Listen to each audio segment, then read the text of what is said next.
pancakes that come in the size of pizzas, cheese stores that'll have you wanting to ship wedges back home, and a sailboat you really have to sleep on to get the true Amsterdam experience. Those are my must-dos for this world-renowned Dutch city. Oh, and the Anne Frank house. And the stroopwafels. Oh, and the red light district. Now that I think of it, there's so much more. If you only have 2 days to enjoy all the options, it's possible. It'll be a wild 2 days, but also a whole lot of fun. At least that was my experience, and we have all the tips to make sure you maximize the time you have to spend in the city they call the Venice of the North. The one thing I feel everyone visiting Amsterdam must see is the Anne Frank house. It's just that profound, and the most critical thing for you to know about it is that tickets typically sell out for it well in advance, so be sure you secure those as soon as you can. You can get them online at the museum website, and they're released every Tuesday for visits 6 weeks later. Plan everything else you do in Amsterdam around this, because it's that important. We paid for our entry and then paid extra for the 30-minute introductory session beforehand. I highly recommend you do the same. It'll give you so much more insight into what they went through in the building, not just the families hiding in the attic, but also the people putting their lives on the line to help them. Once you know you have that set up, find a place to stay, and I suggest you check out options on boats, which to me is the epitome of Amsterdam.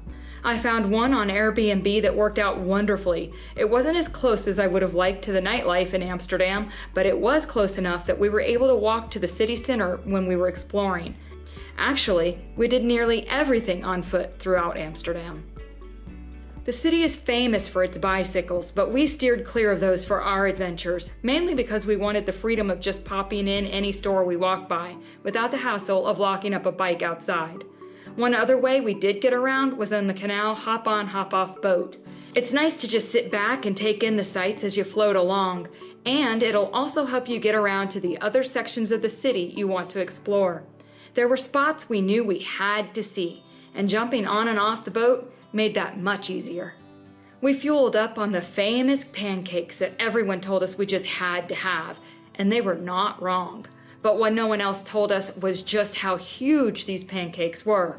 Seriously, they're the size of a large pizza, and just as hearty, with pretty much whatever food you want thrown on top. Oh, and the fries they sell are phenomenal. They're served and wrapped up like an ice cream cone, and the vendors will add a variety of toppings of your choosing.